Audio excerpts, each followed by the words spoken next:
नमस्कार साथियों, स्वागत है आप सभी का इग्लो पीसीएस में। साथियों, बीपीओ 1468 का फाइनल रिजल्ट आ चुका है। इसका अंतिम चयन परिणाम आ चुका है और अंतिम चयन परिणाम आने के साथ ही मेरे पास बहुत सारे लोगों के मैसेज आए, ठीक है। और उन लोगों ने मुझसे एक ही बात पूछी है कि अब आगे की प्रोसेस इसमें क्या होगी। अब हमारा चयन तो हो गया, रिजल्ट आ गया, रिजल्ट में पीडीएफ में हमारा रोल नंबर है, हम सेलेक्ट हो चुके हैं, हमने लोगों को बता भी दिया, स्टेटस भी लगा लिए। अब इसमें आगे की प्रोसेस क्या है, तो ये जो है ये सारी चीज़ें मैं आज आपको बताऊंगा। जो मेरे साथ हुआ वही मैं आपको अपने अनुभव साझा करूंगा, ठीक है। कि अब आपका जब आपका चयन हो जाता है, और ये उन लोगों के लिए भी मोटिवेशन है जो लोग अपकमिंग बीपीओ एग्ज़ाम की तैयारी कर रहे हैं, उन लोगों के लिए भी मोटिवेशन है कि अब उनको क्या क्या चीज़ें करनी होती हैं आफ्टर सिलेक्शन, ठीक है। तो अपने बारे में बता दूं, मेरा नाम निशित मिश्रा और मैं वर्तमान में पंचायत सचिव हूं, जिसे आप ग्राम पंचायत अधिकारी या ग्राम विकास अधिकारी के नाम से जानते हैं। तो इसमें जैसे क्या होगा कि आपका रिजल्ट आ चुका है। रिजल्ट आने के बाद जब रिजल्ट आ जाता है तो रिजल्ट में आप नाम तो होता नहीं है, उसमें क्या होता है, उसमें लिखा होता है केवल और केवल रोल नंबर। तो रोल नंबर आपने चेक किया और आपका लिस्ट में नाम है, रोल नंबर है, यानी आप चयन हो गए।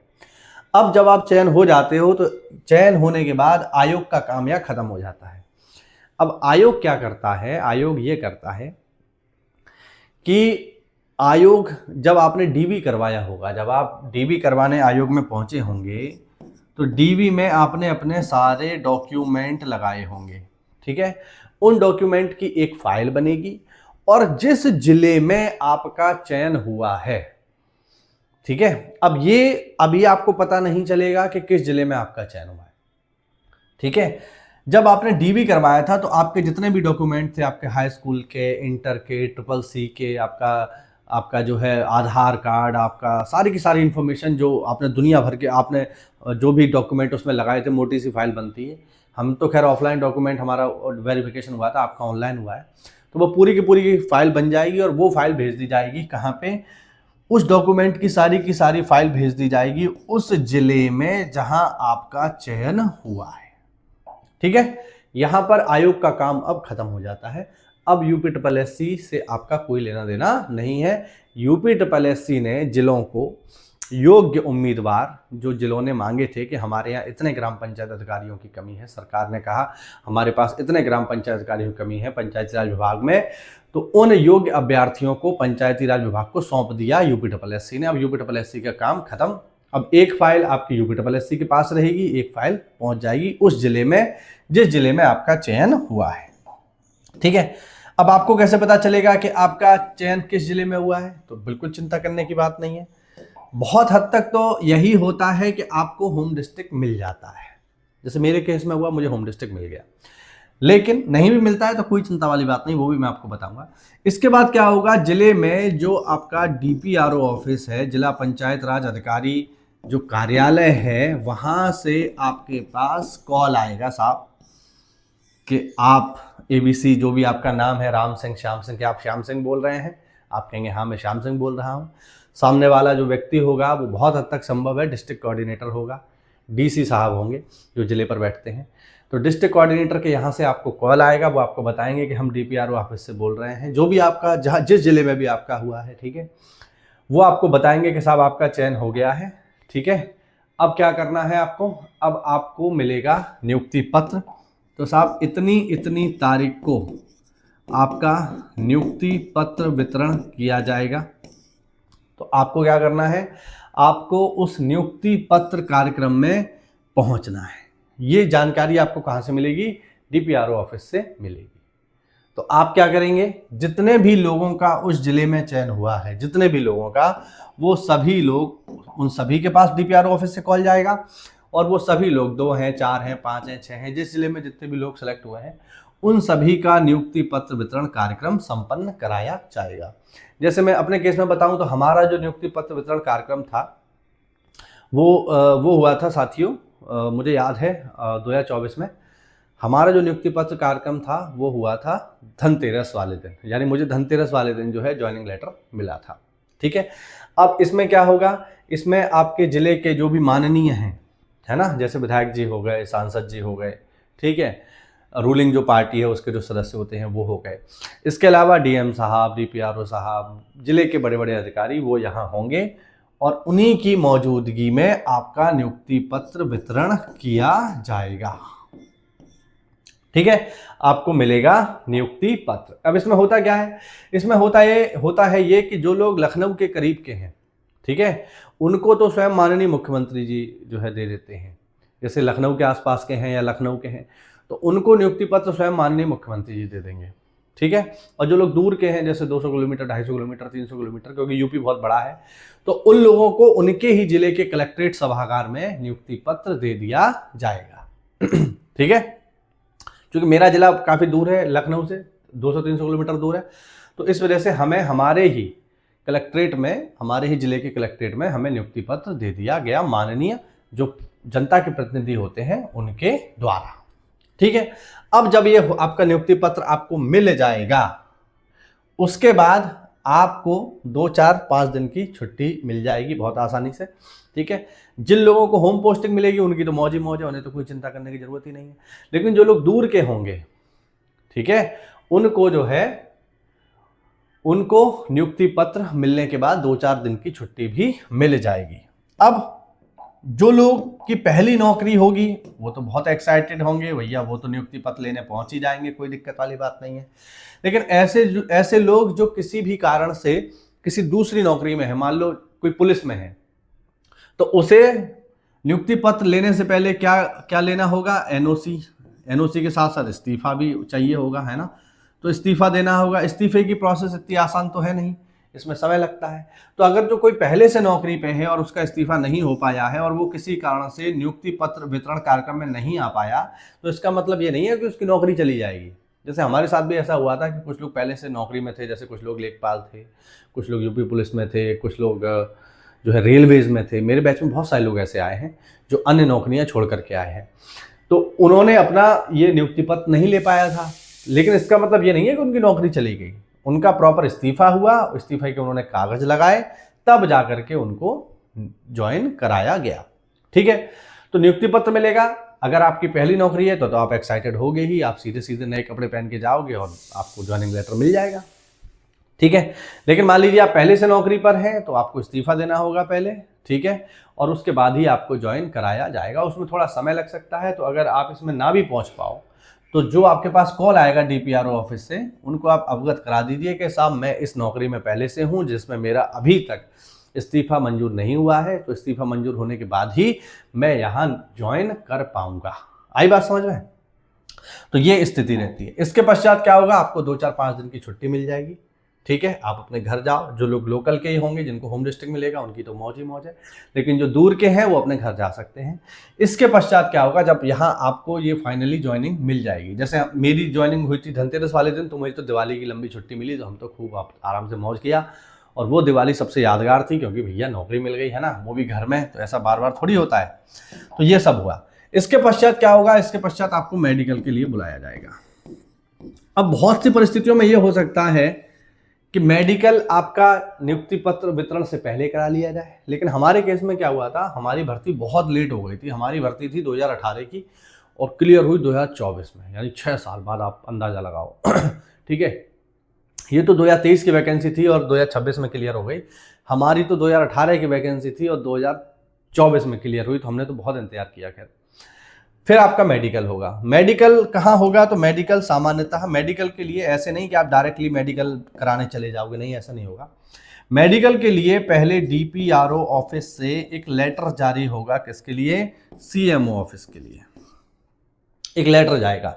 एक लेटर कहाँ से जाएगा? डीपीआरओ साहब जारी करेंगे सीएमओ साहब के लिए, और उसमें जितने भी लोग आपके जिले में चयनित हुए होंगे, इन सबका नाम होगा, उनके पिताजी का नाम होगा, उसमें लिखा होगा कि इनका चयन जो है इस परीक्षा के लिए वीपीओ पद पर हुआ है। ये नव चयनित ग्राम पंचायत अधिकारी हैं जिनका मेडिकल होना है।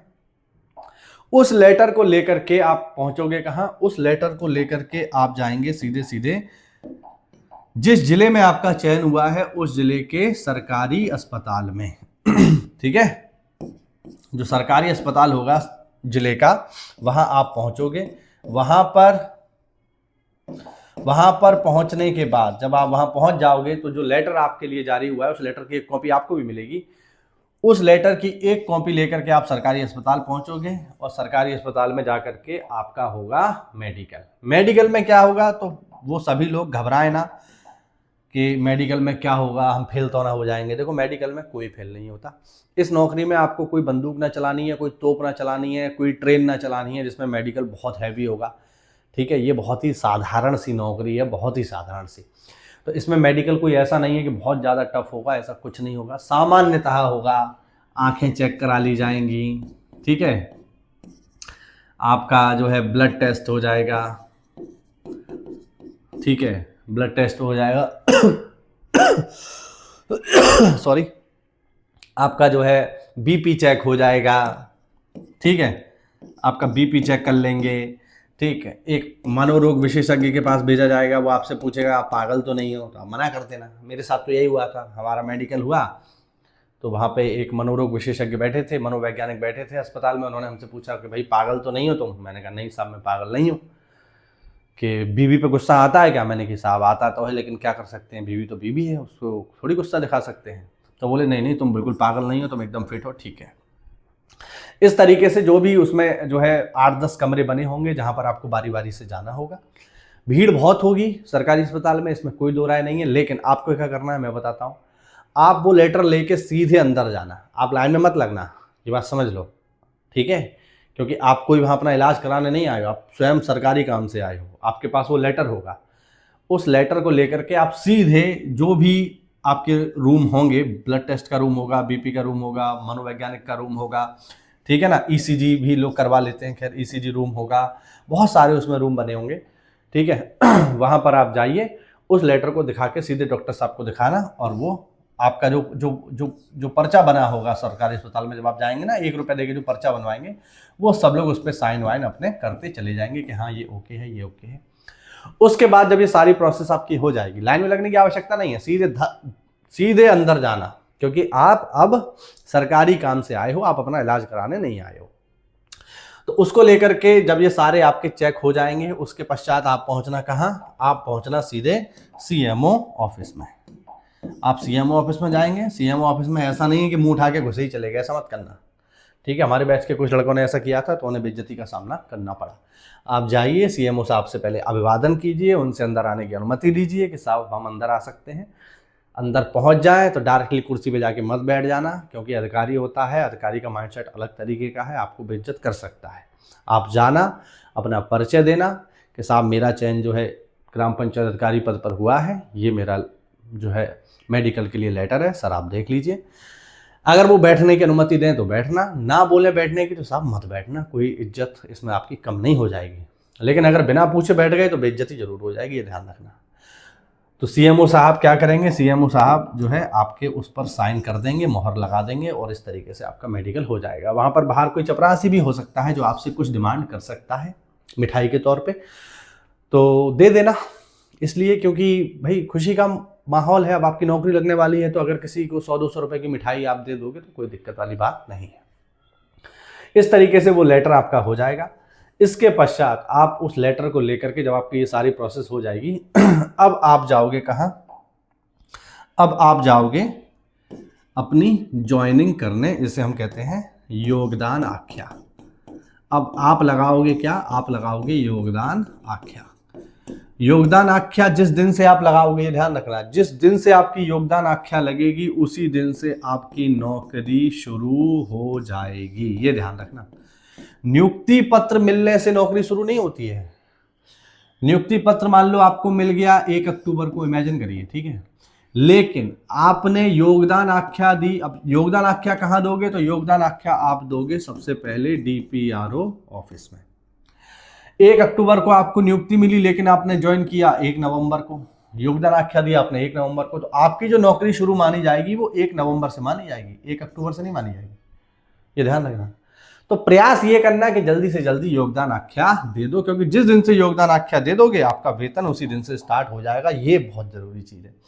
जिस दिन से योगदान आख्या दोगे ना उसी दिन से आपकी नौकरी शुरू, और नौकरी शुरू मतलब वेतन शुरू हो जाएगा। अगर आपने योगदान आख्या मान लो एक व्यक्ति ने योगदान आख्या 1 अक्टूबर को ही दे दी। अब ध्यान से सुनना, एक व्यक्ति ने मान लो योगदान आख्या 1 अक्टूबर को दे दी, एक व्यक्ति ने दी 15 अक्टूबर को, तो उस व्यक्ति को 15 दिन का वेतन ज्यादा मिलेगा, उसे पूरे महीने का वेतन मिलेगा, आपको आधे महीने का वेतन मिलेगा। बात समझ पा रहे हैं? तो ये बहुत जरूरी चीज है। जब आप मेडिकल करा लोगे, मेडिकल में कुछ नहीं होगा, बहुत आसान बात है, आसानी से हो जाएगा। तो जब आप योगदान आख्या लगाओगे उसी दिन से नौकरी शुरू और उसी दिन से आपका वेतन भी प्रारंभ हो जाएगा। ठीक है, योगदान आख्या में अपराहन, पूर्वाहन, इसका भी बड़ा महत्व रहता है। ठीक है, एक व्यक्ति ने, मान लो 2 व्यक्ति थे, एक ने 1 अक्टूबर को ज्वाइन किया अपराहन में। अपराहन मतलब उसने अपनी योगदान आख्या में लिखा कि मैं 1 अक्टूबर 2026 को जो है अपराहन 12 बजे या 11 बजे मैं अपनी योगदान आख्या प्रस्तुत कर रहा हूं। ठीक है, उसने ये लिखा। एक व्यक्ति ने लिखा, एक व्यक्ति ने ज्वाइन किया 1 अक्टूबर को ही, लेकिन वो ज्वाइन कर रहा है 2 बजे, तो वो लिखेगा मैं 2 बजे पूर्वाहन अपनी योगदान आख्या प्रस्तुत कर रहा हूं। तो दोनों की सीनियरिटी में अंदर आ जाएगा, ये वाला ज्यादा सीनियर माना जाएगा, ये वाला इससे जूनियर हो गया। ये ध्यान रखना, योगदान आख्या में जो पहले योगदान आख्या लगाएगा उसकी सीनियरिटी पहले हो जाएगी। तो ये भी इसमें खेल होता है।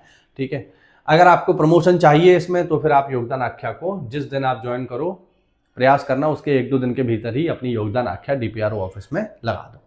ठीक है, अब आपकी नौकरी शुरू हो गई है। योगदान आख्या लगाते ही आपकी नौकरी शुरू, आपका वेतन प्रारंभ हो जाएगा। अब क्या होगा? अभी तक ट्रेनिंग की बात नहीं हुई है, ध्यान रखना, अभी तक ट्रेनिंग यहाँ कुछ नहीं है। अब इसके बाद क्या होगा? अब आपको डीपीआरओ ऑफिस में ही कुछ दिन बुलाया जाएगा कि साहब डीपीआरओ ऑफिस में ही आ जाओ, है ना, प्रधानों को कॉल कर लो, सचिवों को कॉल कर लो, इनसे पूछो इनके शौचालय में, जो सामुदायिक शौचालय है उसमें रंगाई पुताई हुई है नहीं हुई है। यही छोटे मोटे काम, आपको एक लिस्ट दे दी जाएगी और फिर जो है आपसे पूछा जाएगा कि इन लोगों को जो लिस्ट दी गई है उसमें प्रधानों के नंबर होंगे, सचिव के नंबर होंगे, इनसे पूछो ये लोग क्या काम करा रहे हैं क्या नहीं करा रहे हैं। बहुत बेसिक काम, ये फोन वोन वाला ही आपको काम देंगे। अभी आपको फील्ड में नहीं भेजा जाएगा, अभी आप डीपीआरओ ऑफिस में ही 2-4-5 दिन काम करोगे। जब आप डीपीआरओ ऑफिस में 2-4-5-10 दिन काम कर लोगे, फिर आपका कॉल आएगा, किसका? फिर आपका कॉल आएगा साहब ट्रेनिंग का। फिर आपका ट्रेनिंग का कॉल आएगा। ट्रेनिंग कहाँ होगी? तो ट्रेनिंग के बहुत हद तक चांस है कि ट्रेनिंग होती है मंडल पे। ठीक है, मंडल पे आपकी ट्रेनिंग होगी। ट्रेनिंग कितने दिन की होगी? तो ट्रेनिंग बहुत हद तक मान लो 10 से 12 दिन, और बहुत ही कुछ ज्यादा हो गया तो 15 दिन। इससे ज्यादा ट्रेनिंग आपकी होने वाली नहीं है। इससे ज्यादा ट्रेनिंग नहीं होगी। आपका ट्रेनिंग के लिए कॉल आ जाएगा, आपका उसमें नाम लिखा होगा कि आपको ट्रेनिंग के लिए इतने इतने बजे इस स्थान पर पहुंचना है। जैसे हमारी जो ट्रेनिंग थी वो अलीगढ़ मंडल में हुई थी। अलीगढ़ मंडल में कहाँ हुई थी? तो कोई होटल था, बहुत बढ़िया सा होटल था, वहां पर हमारी ट्रेनिंग हुई थी। जैसे हमारी होटल में हुई तो जरूरी नहीं है आपकी भी होटल में होगी।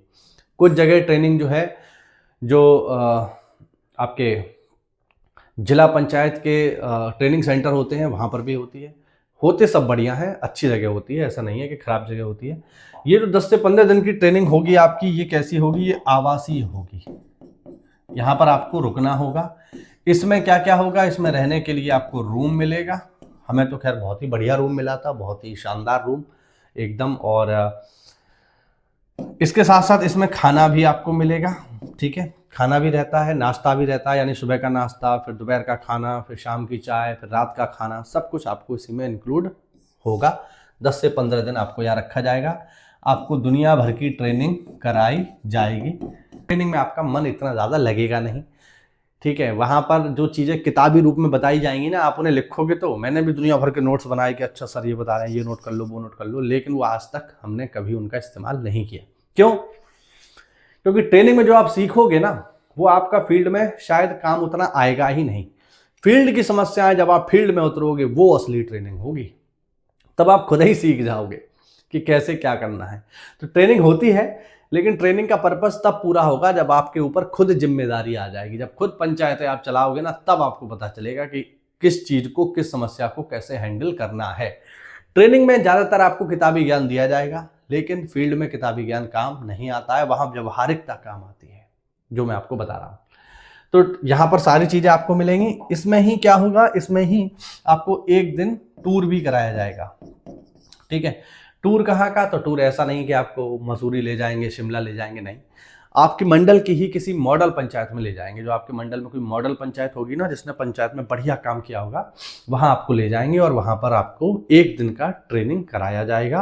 वहाँ पर आप उस गांव को देखोगे, गांव के पंचायत से मिलोगे, ग्राम पंचायत अधिकारी या ग्राम विकास अधिकारी से आप मिलोगे, उनकी सारी चीज़ों को समझोगे कि कैसे काम करते हैं, क्या क्या चीज़ें वहाँ हो रही हैं, इन सभी को आप वहाँ समझोगे और शाम को आप वापस लौट आओगे। ठीक है, तो ट्रेनिंग आपकी होगी। ट्रेनिंग जब खत्म हो जाएगी तो ट्रेनिंग के अंतिम दिन जो है मंडल के या तो डीडी पंचायत साहब आएंगे, डीपीआरओ साहब तो आएंगे ही, और फिर आप सभी को दिया जाएगा आपका ट्रेनिंग। जब आप पूरी कर लोगे तो आपको सर्टिफिकेट डीडी साहब के द्वारा, जो उप निदेशक होंगे उनके द्वारा आपको वो दिया जाएगा। फोटो वगैरह खींचेंगे, सब कुछ अच्छा होगा। इस ट्रेनिंग के समय में जो सबसे बढ़िया चीज़ होगी ना, वो ये कि आपके बनेंगे यहाँ आपके ही ज़िले के दोस्त, जो सबसे बढ़िया चीज़ होगी। मेरे इतने अच्छे दोस्त बने ट्रेनिंग के दौरान, जो मैं आपको बता रहा हूँ। मुझे याद है जब मैं उनसे पहली बार मिला, मैं उनके फ़ोटोज़ भी लगाऊंगा, जब मैं उनसे पहली बार मिला तो हम लोगों ने बहुत ही एकदम एक दूसरे से बहुत कम हमने बात करी और एकदम शर्मा शर्मा के। लेकिन जब ट्रेनिंग में गए हम लोग, तो ट्रेनिंग में हमने वो नंगा नाच किया कि वो या तो मैं जानता हूँ या मेरे दोस्त जानते हैं, जो ट्रेनिंग पे हमने किया। और फिर वो इतने अच्छे दोस्त हमारे बन गए हैं आज के समय पे कि भले वो जो है किसी अन्य ब्लॉक में है, मैं किसी अन्य ब्लॉक में हूँ, लेकिन दोस्ती एकदम गहरी वाली है, एकदम बहुत ही गहरी वाली दोस्ती, आप अंदाजा लगाओ। तो यहाँ पर आपके दोस्त बनेंगे। पूरे दिन तो आप ट्रेनिंग ही करोगे, लेकिन शाम में आप फ्री हो जाओगे, तो फ्री मस्त आराम से मार्केट में घूमो फिरो। जैसे हमारी ट्रेनिंग हुई थी दिसंबर में, तो दिसंबर का महीना था, बढ़िया अलीगढ़ में हमारी ट्रेनिंग हुई थी, तो बढ़िया कभी यूनिवर्सिटी घूम रहे हैं, कभी कहीं जा रहे हैं, कभी कहीं जा रहे हैं। बहुत मज़ा आया, बहुत ही अच्छा समय था। और स्टार्टिंग के 1-2 दिन आपको लगेगा कि अरे यार कहाँ आ गए, लेकिन फिर आपको समय पता नहीं लगेगा। फिर आपके यार दोस्त बन जाएंगे तो बहुत मज़ा आएगा, आपको बहुत अच्छा लगेगा। तो खूब आप यहाँ मौज करो, बढ़िया घूमो फिरो अच्छे से। और फिर जब ये आपकी ट्रेनिंग हो जाएगी, इसके बाद जब आप ट्रेनिंग के बाद वापस लौट आओगे तो 2-4 दिन की छुट्टी आप फिर मारो, कोई दिक्कत वाली बात नहीं है। आपको 2-4 दिन की छुट्टी मिल जाती है, क्योंकि आप ट्रेनिंग से लौटे हो। जो लोग होम डिस्ट्रिक्ट के होंगे वो तो घर आ जाएंगे, लेकिन जो लोग बाहर के होंगे वो जाएंगे सीधे अपने घर। तो 2-4 दिन की छुट्टी आपको वहाँ मिल जाएगी, आप ले सकते हो। इसके बाद क्या होगा साथियों, इसके बाद आपको फिर से डीपीआरओ ऑफिस में बुलाया जाएगा और यहाँ से आपको भेजा जाएगा फील्ड ट्रेनिंग के लिए ब्लॉक पर। अब आपकी होगी फील्ड ट्रेनिंग। फील्ड ट्रेनिंग में क्या होगा, फील्ड ट्रेनिंग में आपको किसी सीनियर सेक्रेटरी के साथ, किसी सीनियर सचिव के अंडर में लगा दिया जाएगा। उसके साथ आप घूमोगे, उसको वो सीनियर है तो उसके पास कार होगी 100%, तो उसकी कार में मस्त आप बैठोगे और वो जो जो काम करेगा उन कार्यों को आप देखोगे, समझोगे और वो आपको प्रॉपर सारी चीज़ें बताएंगे। बहुत सारे लोग फील्ड में ले भी जाते हैं जो सीनियर होते हैं, बहुत सारे लोग ब्लॉक पर ही बिठा देते हैं। मेरे जो सीनियर थे, ठीक है, वो बहुत ही बढ़िया थे, उन्हीं के साथ मैं घूमा और मैंने उनसे बहुत सारी चीज़ें सीखी। तो ऐसे ही किसी अच्छे सीनियर के साथ आपको अटैच कर दिया जाएगा, जिसके साथ आप कम से कम 1 से 1.5 या 2 महीना या 3 महीना आप सीखोगे, फील्ड ट्रेनिंग आप लोगे। और यही असली ट्रेनिंग होगी। आप लोगों से मिलोगे, आप IGRS सुलझाना यहाँ सीखोगे कि IGRS कैसे हम लोग शॉर्ट आउट करते हैं। लोगों से, लोग आपसे मिलने आएंगे, लोग समस्या आप सुनोगे, उन्हें सुलझाओगे, ठीक है। लोग राशन कार्ड का लेटर लेके आएंगे आपके पास, फॉर्म उसका, ठीक है, उस पर आप साइन करोगे। तो ये सारी चीज़ें आप अपने सीनियर के साथ फील्ड ट्रेनिंग में सीख रहे होगे। और जब आपकी फील्ड ट्रेनिंग कंप्लीट हो जाएगी, 1.5 महीने की, 2 महीने की, 3 महीने की, तब आपको आपके ज़िले का कोई ब्लॉक और ब्लॉक के साथ साथ आपको कोई पंचायत अलॉट कर दी जाएगी। और यहाँ से जब आपको पंचायत मिलेंगी तो स्टार्टिंग में आपको कम ही पंचायत मिलेंगी, 1 या 2 या 3 ही पंचायत ज़्यादा से ज़्यादा आपको मिलेंगी, और उनमें फिर आप प्रॉपर काम करना स्टार्ट करोगे। तो ये सारी की सारी प्रोसेस है नियुक्ति पत्र से लेके पंचायत में आने तक। और जब आप यहाँ पहुँच जाओगे, पंचायत में पहुँच जाओगे, तब आपका असली टेस्ट शुरू होगा, क्योंकि यहाँ पर आप रियल प्रॉब्लम्स फेस करोगे। आपके पास लोग शिकायत लेके आएंगे कि साहब उसने हमारी नाली बंद कर दी है, उसको आपको सुलझाना है। आपके पास लोग लेके आएंगे कि नाली में कूड़ा भरा हुआ है, नाली ऊपर तक अट गई है, उसे आप सुलझाओगे। आपके पास आप कोई इंटरलॉकिंग बनवाना शुरू करोगे तो वहाँ पर दूसरा पक्ष आ जाएगा कि नहीं, ये नहीं बनेगी, मैं DM साहब के पास जा रहा हूँ, मैं यहाँ जा रहा हूँ, मैं वहाँ जा रहा हूँ। तो पब्लिक डीलिंग की नौकरी है ये, और यहाँ पर आपको सारी चीज़ें फेस करनी पड़ेंगी। लोग IGRS भी डालेंगे, वो भी आपको देखना पड़ेगा। तो ये सारी चीज़ें आप जो है जब पंचायत में आ जाओगे तब आपको झेलनी पड़ेंगी, वो आपको समझनी पड़ेंगी। तो ये पूरा का पूरा सिस्टम है नियुक्ति पत्र से लेके पंचायत में आने तक। कुछ समय तक पंचायत में आने के बाद आपको दबाव महसूस होगा, जैसा कि मुझे भी हुआ था। आपको दबाव महसूस होगा, आप सोचोगे यार पता नहीं इतना प्रेशर कैसे हैंडल करूँ मैं, लेकिन धीरे धीरे करके आप हैबिचुअल हो जाओगे। एक बार पंचायत में जब आपको तंत्र विकसित कर लोगे ना, जैसे पंचायत में रोजगार सेवक होता है, पंचायत सहायक होते हैं, प्रधान जी होते हैं, तो एक बार इनसे जब आपका संपर्क बन जाएगा ना, कोऑर्डिनेशन बन जाएगा, फिर आपको कोई दिक्कत नहीं, फिर तो मौज की कटेगी। सारा काम फ़ोन पे ही हो जाएगा, आपको कोई टेंशन लेने की ज़रूरत नहीं है।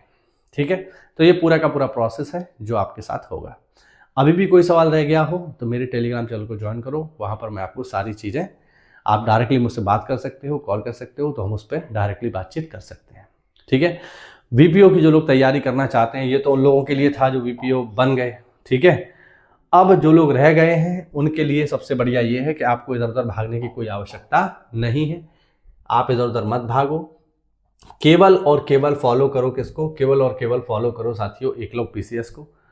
ठीक है, एकलव्य PCS में मैंने पंचायती राज की क्लासेस स्टार्ट करा दी हैं, जिस पे 13 वीडियो मैं ला चुका हूं। जो पहला उसका यूनिट है वो मैंने खत्म कर दिया है 65 नंबर में से।